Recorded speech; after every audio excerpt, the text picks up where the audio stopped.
Brasília, né? E a professora Tatiana é de Brasília também, é da corte, né?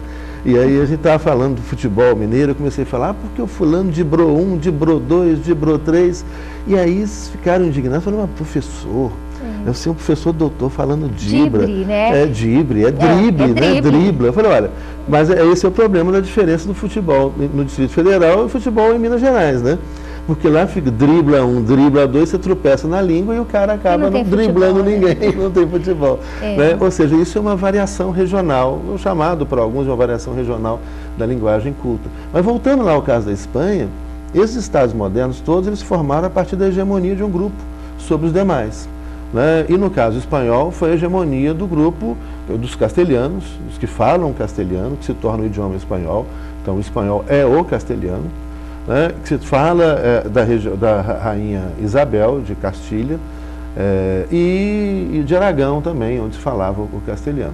Na Andaluzia também vai se falar o castelhano. Só que tem outras regiões, outros povos, outros grupos étnicos que falam outros idiomas, como o valenciano, o catalão, né, que é primo do valenciano, como o galego, que é muito próximo ao português. O português, exatamente. O que eu ia comentar, inclusive, é que essa demarcação territorial, ela era tão artificial na formação dos estados modernos, que alguns grupos têm mais proximidade cultural, linguística com povos de outros estados, né? Sim. Como, por exemplo, uma variação do espanhol que se fala que parece muito mais com o português, né? O País Basco, que está dividido ali com a França.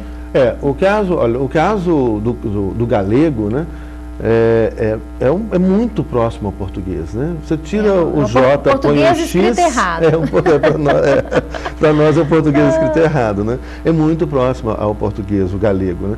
E se tem o catalão, por exemplo, o catalão é uma mistura de espanhol com francês, com um pouco de português, uma pitada de cada coisa. A gente não entende nada, o catalão entende uma ou outra palavra, né? Mas para quem domina o espanhol ou o português, para ouvir o catalão é muito difícil, a gente entende algumas palavras.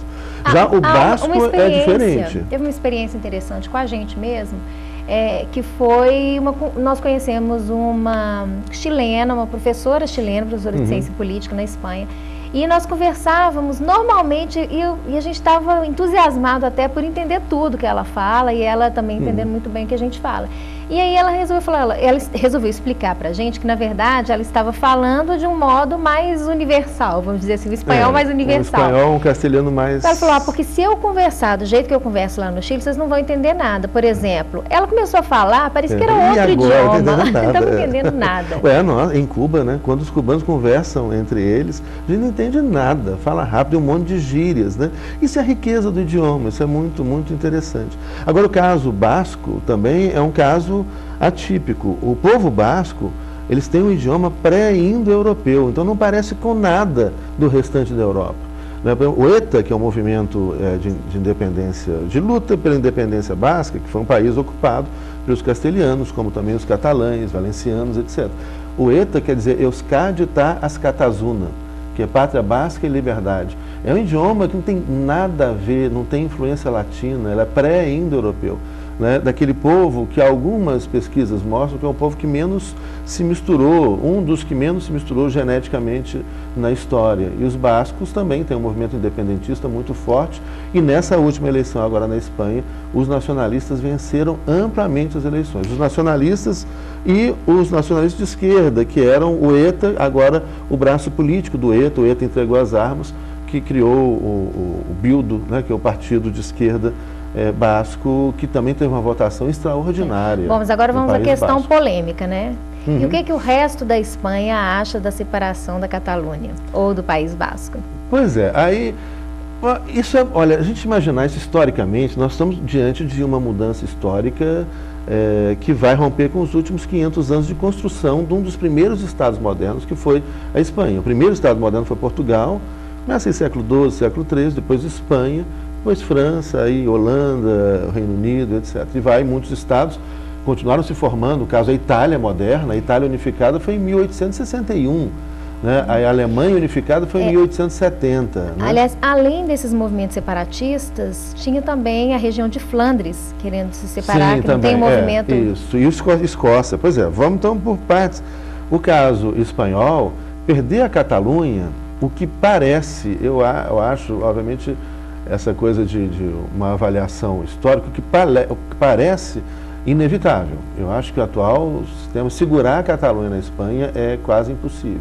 E se não segurar a Catalunha, depois vai ao País Basco, que são duas regiões ricas. Que não é um processo pacífico, né? Aliás, já existem vozes dizendo que a separação só por cima do cadáver, né, do exército espanhol. Teve um general aí, saudosista de guerra, e o cara veio e falou, olha, a separação da Catalunha, o general falando, só por cima do meu cadáver e do último soldado espanhol. Então uma guerra civil também não é descartada? Olha, eu sinceramente não acredito. Eu não acredito, mas descartar também não. Acho que pode até, se a situação ela realmente ela se desenvolve para uma declaração de independência da Catalunha, pode haver até a tentativa de alguns militares mais autoritários, de tentar fazer alguma coisa armada. Mas eu sinceramente não acredito, não tem ambiente para isso. Não, e possivelmente essa iniciativa da Catalunha até influencie outros movimentos, né, interessados também na separação em outras comunidades autônomas espanholas. Olha, isso para a Espanha é grave, porque a primeira coisa que vai mudar, a bandeira espanhola já muda. Se vocês olharem lá, depois vai lá no Google, olha a bandeira espanhola, tem lá a bandeira espanhola 4 brasões, né, de Castela, de León, de Aragão e da Catalunha. A Catalunha é aquela bandeirinha vermelha, amarela, um monte de listrinha. Né? Olha, e o País Basco, o País Basco também. Se tirando o País Basco, tirando a Catalunha, você já tira 2 brasões ali, já muda a bandeira. Agora, isso do ponto de vista simbólico, óbvio, né, isso representa economicamente uma perda para a Espanha muito grande. Não, isso assim, a questão da bandeira do ponto de vista simbólico. A questão da economia espanhola é material, né? Aí, realmente... O que alguns falam, inclusive fazem uma leitura de que essa separação, esse movimento independentista da Catalunha e depois do País Basco, 2 regiões ricas, seria justamente por causa da crise, que eles não querem compartilhar ou dividir ou arcar com o custo, com o preço dessa crise, sustentando outras regiões mais pobres da Espanha. Então teria aí na análise de alguns um viés também um pouco egoísta, né, da Catalunha, tem aqui no Brasil algumas experiências parecidas, né? Alguns estados membros que querendo se separar, dentro do estado membro, um grupo querendo se tornar um estado autônomo, né, um novo estado membro da Federação Brasileira, e a grande discussão geralmente é em torno da questão financeira. Isso é interessante, há a previsão constitucional para isso, né? As mudanças internas no território brasileiro estão previstas na Constituição, artigo 28 e seguinte. Artigo 18, parágrafo 3º, parágrafo 4º do município. A Constituição, artigo 18, isso aí. Na criação, na transformação, na criação, incorporação, fusão, né, de municípios e estados. Bom, já que a gente tocou na questão brasileira, nós vamos fazer um pequeno intervalo e vamos voltar aqui falando sobre esse movimento também no Brasil.